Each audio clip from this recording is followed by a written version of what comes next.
now he is doing a cute little wave and blowing a kiss at us, which we are into, but, you know, leaving space for Jesus between us on the bench. Oh, that's terrifying. Like, I really hope our kid doesn't wake up. Imagine waking up and you're just like, death's outside. Hello from the void, it's Rose. Welcome back to my channel and the apocalypse. In the last episode of my Apocalypse Poison Garden save, we were starting to rebuild our new home in Chestnut Ridge, and we also met a handsome neighbour who we started to befriend, but only very slowly. We also are reconnecting with our brother. Is exciting. Our daughter Mary is a toddler, and yeah, we're just sort of starting over, rebuilding, and today we're going to keep going with that. Hopefully it'll be a little bit wholesome. Hopefully we'll make some progress on the house. Let's go play Sims. It's a new dawn, it's a new day. We made onion bagels and we are feeling confident. I think today we are going to focus on a couple things. We are going to try and chat to our child a little bit because we have not done that. Then we are going to tend to our garden, have a table sale, see if we can make some money because it should be bills today, unfortunately. And then after that, see who's come around and maybe hang out with some friends this evening. I'm feeling a wholesome day and so far so good. Little Mary is having a nice day, singing us a little song, asking us some questions. I think her skills are kind of on track, but maybe we'll try and do some flashcards later. I'm also just having her like run laps around the lot to get her movement skill up all on her own because yeah, it's just easier that way. Anyway, the garden is coming along nicely. We're producing most of the flowers we need to make our bouquets, which is good because then we make more money off them. But Kiri is still having a pretty bad time because she's a squeamish sim, so farm life, it's the poop and the soil and the squirmy things. But we gotta do what we gotta do. And once we have collected our eggs for the day, which I'm going to try and remember to put in the fridge for once, I'm hoping to get a hatchable, but we haven't had one in a while.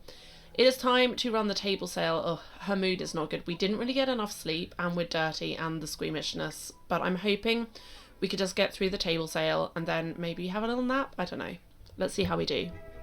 One of the reasons I was thinking about meeting up with a friend this evening is I would kind of like to explore the neighbourhood and see if there's a more plausible location to have our little sales, because we're kind of in the middle of nowhere, so everyone's sort of appearing and buying our $86 bagels. Wow, that's like London prices.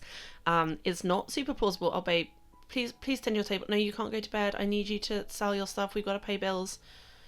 We don't have that many lifetime reward points, but I might just get her a moodlet solver because her sleep cycle is so messed up right now and I want her to have a nice day. I want to have a nice day, okay? I'm being selfish. So we're just going to quickly drink that and then we can get back to business. How are you feeling now? Ooh, flirty. Okay, well we are a romantic sim. We do want a big love. But right now we're focusing on starting a good life and pissing off this lady who came to our house. We have to pay almost 2,000 simoleons in bills, but we're still going to have 1,000 left, so we might be able to do a little bit more building on the house. But first, let's finish the sale. Sir, with the curly hair, would you care to buy some flowers? Oh my god, what's happening? Paranoia, terror. See, the apocalypse hasn't left anyone untouched. Everyone is a little bit broken. I'm fairly sure this woman is literally broken. Ma'am, where are you going? Are you going to go kick over my bin? That's not cool. Right, we've only got 500 simoleons left. We need someone to turn up and buy our stuff, please. Pretty please, come buy our overpriced bagels. You'll love them. They're so tasty. The leather mummy bought our flowers as well, which I love for her. Oh, good. The bin kickers come back over. I think she is like paranoid or afraid or something, but she's really bringing the vibe down, so I think I might send her away. I think also the person with pink skin might be Nerium's sister, but we're going to pretend we don't know that. She bought a bagel, so it's all cool anyway. I think we are going to send this lady down. She's bringing the vibe down. Self-sufficiency is the neighborhood plan. Okay, cool. Right, I'm speed running the rest of the yard sale. I do just want to say, though, I kind of love how everyone's so badly dressed. Like, the crap towny fashion, I can kind of blame on the apocalypse, so you can't go buy nice clothes. You just have to find whatever you can. Anyway, we are done with that. We are at 1,200 simoleons and it is time to spend some time with our kiddo. We should probably do flashcards or potty training or something, but I love the play interaction. Whoever animated this is honestly an MVP in this franchise because there is not enough cute stuff like this. Mary's also looking pretty hungry and smelly, so I reckon while we go pick up the bin, we might feed her some delicious mushroom steaks. Kids love mushrooms. And then we also really need to weed our garden, but we have got this like machine thing which is not plausible for the apocalypse, but oh, Rami's here. Okay, well, I was gonna have her call someone and maybe go into town this evening, like to explore. And I guess as Rami's here, we'll ask him to take us. Mary, come say hi to Rami. Let's see how you guys get on too. Just want to get a vibe check. I have had Kiri ask it as a date, not because I think she would necessarily view it as a date, but because I think Rami might, and because she has the soulmate aspiration, which we've never graduated out of level 1 of, because we haven't been on 2 dates in our whole life. So I think we will go, I feel like the bar, definitely not the club, maybe the park. Now let's go to the bar, because also this is us scouting out where we could maybe set up our table outside and get people to buy our baked goods, and everyone knows beer and bagels go together well, right? We are just going to keep this really platonic. We're going to keep it really cute. Rami is feeling flirty. Kiri is feeling confident, which is good because we want somebody who builds her up, and they're just chatting about life stuff. We've just become good friends. I was just about to say we've got a good friendship bar. Our romance bar is little, but it is there, and we're just gonna vibe out the area, see what Chestnut Ridge is like. It looks like, they've prioritised putting a bar back in after the apocalypse. I haven't actually edited this at all, but people do love to drink and unwind, and it's got a rustic vibe, candles, barrels. Maybe I'll change the chairs and tables if I can be bothered. We are having a lovely conversation. It is mostly just friendly at the moment. We might throw some flirts in a bit. The next level of the soulmate aspiration, if we pass this as another good date, involves marrying our BFF. So I think my plan is that nothing physical is going to happen between these two until they're like best of friends, until she knows totally that she can trust him. She can trust him with her kids. She can trust him with her heart. She can trust him not to ruin her life, essentially. Oh my god, I've just noticed all the bears in the background ruining everything. So while there might be some like romantic cuteness, like flirting and, suggestive stuff, like no kissing, definitely no woohoo, no more children until we know that this is our person. And honestly, so far, Rami is ticking all of the boxes. We haven't had a single instance where we've tried to talk to him and then he said something mean to us afterwards, which is something that happens a lot with Nerium. We haven't had really any negative interactions. He's just been nice, responsive. We've found out quite a lot about him.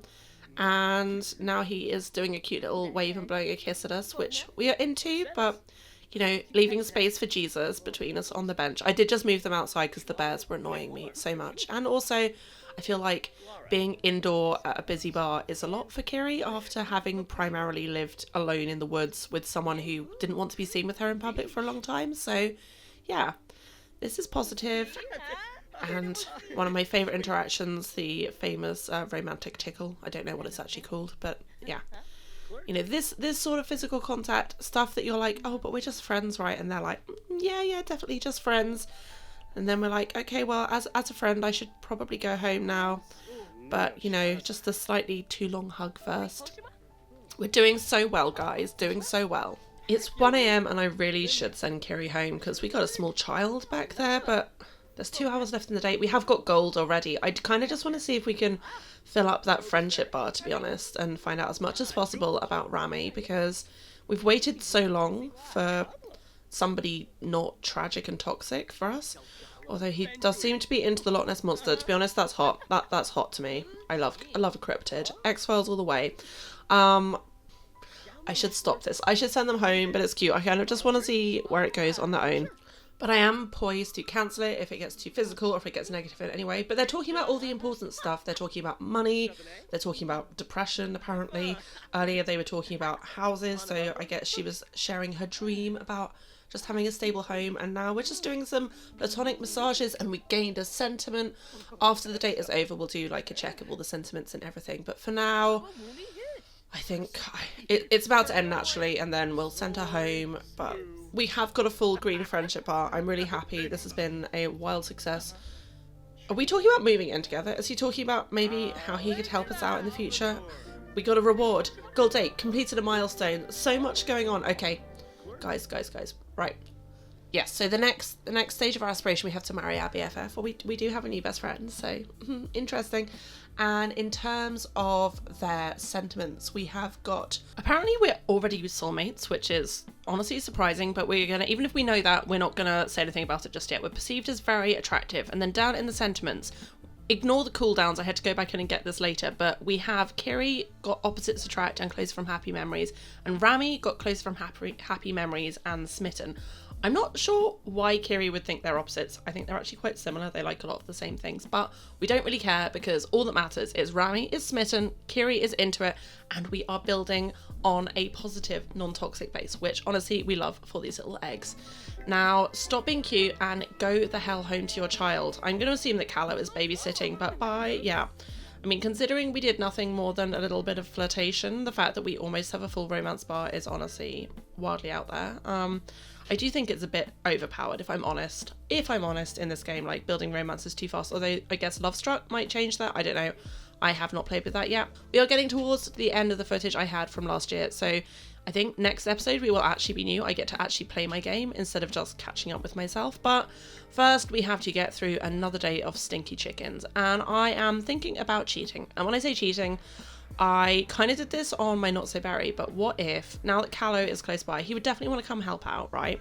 We are not doing fantastically, so what if we make a family group where we can call Callow over to help us, like, clean up, do the gardening, whatever. We did finally get a catchable egg at least, thank goodness. Anyway, with all the work we have to do on the farm, we're not building our skills we need. We haven't even started wellness. If we decide to go on a date, it like wipes out half the day. And essentially, I'm a bit worried we're never going to complete this generation without help. So we are going to get some help. The family club, we're keeping it simple. Callow, we're going to set the activities to I think cooking, cleaning, fixing stuff and being friendly. I'm not doing gardening just because I'm worried if he harvests stuff then we won't have the flowers we need for our flower arranging. I'm not exactly sure how that would work, so just to be safe I've left that off. And we'll have the little plant emoji, I guess. They need more symbols. That's a thing. We need more symbols for clubs. We will start a club gathering and see how it goes. I am in the background going to be trying to get... Oh, where is Callow? He's on a horse. Oh, I forgot I gave him a horse. This is Callow's horse, by the way. I don't know what it's called. I do think Chestnut Ridge is really pretty. I'm glad we're playing here, but I think it's going to take him a while to get here. So while we wait, let's get Mary on the potty. I think her birthday might be tomorrow or the next day. Oh, apparently we can ask Rami for potty help. Okay, he's just in the area, also on a horse. Everyone's on a horse. In an ideal world, I would really like Kiri to take the time to teach Mary all of her skills, but with everything we have to do, so we've only got 1,200 simoleons now we paid our bills, and we are going to need a lot more stuff when Mary ages up, like a kid's bed, and we probably need to extend the house, and we don't really have very much money at the moment. Oh god, we're just spraying our kid in the face with pesticides. This is not good parenting. Don't do this at home. But Callow has finally got here. It looks like he's doing some cleaning up in the background. So maybe we will go over and say hi and see if he could help Kiri with some of her skills. I've got her to ask him to run some flashcards with her because communication is one of the hardest ones to build on your own for a toddler. I mean, I've had her talking to a lot of plants, but yeah. Tell her how to say car, because they definitely still exist in The Sims and in the apocalypse. I mean, only as non-usable objects. It's possibly the only scenario in which the Sims 4 approach to cars makes sense. Anyway, whilst they are doing that, Kiri is going to do some baking so that we have some stuff to sell later on today, hopefully. And Callow's actually being really sensitive and teaching her now useful vocabulary like how to say cupcake, because I think once Mary grows up to a child, I can make her run the table sales to free up some of Kiri's time to do other stuff. Anyway, unethical perhaps, but it's the apocalypse and you gotta do what you gotta do. And I've also definitely done this in other situations. Anyway, keeping things balanced, getting some playtime in because she is a child and it's good for her to have a lovely relationship with Unky Callow. And the free time has given Kiri, who I think currently has bees in her pocket, time to make some lemon bars, which we will now portion out, maybe give one to the kid as a special treat. That's definitely going to make her hyper. And then I think we will try some flower arranging. Let's have a little chat first. The messy eater quirk is honestly an absolute hellscape. The amount of food that they just yeet multiple feet. I know toddlers are bad, but I don't think they have that sort of upper body strength unless they're future Olympians. Anyway, right, Kiri, could you please continue with your tasks? We've got some cooking to do.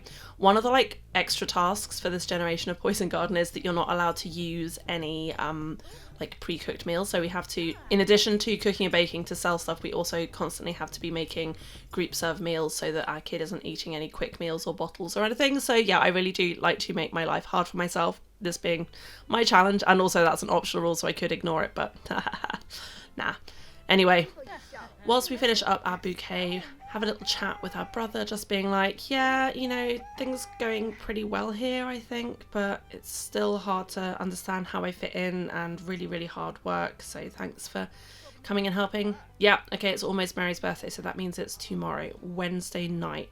That probably will be next episode, I think. I don't know, it depends how quickly we get through this evening. Right, table sale time. I am speed running this as much as possible. These lemon bars sell for 102 per serving. This is insane. You might actually make more money off just like having level 6 baking than having pretty much any other career, but given that we need to rebuild our whole house, I'm gonna just take it for one. We're gonna take the win. We're gonna take the win. And also realistically, we only have time to bake like one thing every day, so it's not exactly like, oh god, Grimm's here. Oh, that's terrifying. Like, I really hope our kid doesn't wake up. Imagine waking up and you're just like, death's outside. And it is time for Geralt of Rivia to go to the great cornfield in the sky, or wherever it is that chickens go. I like how over here we've just got the table sale going on and the customer's just not noticing that Death is over here claiming the soul of a nice rooster. Anyway, it's been great, Geralt. Thank you for all of your insemination, I guess, because you haven't laid me any eggs, but you have helped me get more chicks. We will appreciate you in the future. I mean, realistically, I'm probably going to forget you existed, but I'm just that mean. Right, please buy our stuff. We've got a couple seconds left. Okay, like 600 simoleons off that sale. It's not bad, not bad. And now definitely time for bed, even though Kiri absolutely reeks. Now, something really weird happened. Mary woke up, got stranger danger, and then look who was waiting outside, uninvited, with a storybook. Nerium has found us in the middle of the night, and he's like, hello, little child. I would like to read you a story. And Mary is being overly trusting. But I kind of actually like this. I like the idea that he maybe would like sneak in around the edges and try and like give her ideas that might somehow explain how her sort of like grown personality comes to pass, because all she's really seen is someone like pretty hardworking who maybe doesn't always has time for her, but is like fundamentally a better parent than Eden ever was to Kiri. So it's kind of maybe a little bit of the villain origin story. Not that Mary's like a full villain, but she's definitely a very different person to her mother according to the challenge rules. So another day, another bunch of garden grinding, skill grinding. I'm really trying to get all of Mary's skills up to a 3, which I think is feasible, but I'm not 100% sure, so that she gets the happy toddler trait at least. And at the same time, again, hustling for money, because I think we're gonna have to extend the house. I really want to get them out of the stable because I don't like having them in 2 locations. I would really like to get the house like set up to be more house shaped. Also, especially if Nerium's gonna come sniffing around, like I don't think Child Protective Services exists in the apocalypse. But as someone with like a full-on house who could definitely give his daughter a more stable upbringing, he would possibly have like a case if he's like, look, she has to sleep in a stable with no walls with the Grim Reaper outside. Let me have my child. If he wanted to do that. I don't think he does. Don't think that's his game, but we'll keep an eye on things. And let's not forget, actually, he made us live in his stable and charged us rent. So yeah, I don't think he'd really have legs to stand on. Mary's come over to joke with us about chicken butts. We're starting to see her little personality come through, which is nice. And also, she's definitely not afraid of strangers like Kiri and Callow were when they were kids. She's definitely better adjusted socially, which is good because we need that for her. I'm also thinking about what trait I'm going to give her when she becomes a child, but I'm getting ahead of myself. Before we can do any of that, we need to make some money. We need to extend the house. We need to talk to Teresa on the phone. No, thank you. Yeah, we got some honey out of the beehive, which is nice. This is also selling quite well. And I think also maybe then we can make a honey cake for Mary's birthday cake. Oh, okay. We have Rami here as well. We're almost done with the yard sale. I am going to make him wait because we need money. But as Mary has gone over and had a little chat with him already, maybe we will leave them to get acquainted. I think we would trust him enough to let him chat to our child. And the free childcare would give us time to quickly make her birthday cake. We're not going to age her up until later on this evening because I've got a couple skills I want to finish, but we could get the cake done before Kiri passes out. She's not looking so hot right now. Anyway, these two are vibing, getting to know each other a bit. Yeah, although we do still have it down as the talk to stranger interaction. Oh, and Mary's actually decided she wants to go have a nap. So I guess he can come help make the cake. yeah, stick to reading ingredients, buddy. I don't know what your baking skill is like, but I'm suspicious that ours is probably better. And I think we just got the cooking together sentiment, which is nice. Just more wholesome activities and chit chat between two definitely only platonic friends who have nothing more of interest to each other than friendship and best friendship and all that good stuff. At some point I will have them become BFFs, but today not so much. I think actually I'm probably gonna, once the cake is made, gonna call this episode. We've just hit level 6 cooking, which I hate. Making cake should be in baking, why can't we move that? But although these two are having a cute moment, I think I'm gonna put Kiri to bed for a little nap, and then we'll get back up in a couple hours, have Mary's birthday, and I think we'll do that in the next episode. So we're gonna leave this handsome man helping us with our garden. Let me know in the comments what you think about Rami, and also if you have any ideas for what Mary's child trait should be. I think maybe self-assured, which is one of the like required ones, and then we could give her a fun one at teen. But yeah, let me know what you think. If you have made it this far, thank you so much for watching. I will see you in the next episode. If you wanted to like or subscribe, that would be sick, and if not, I love you so much. Goodbye!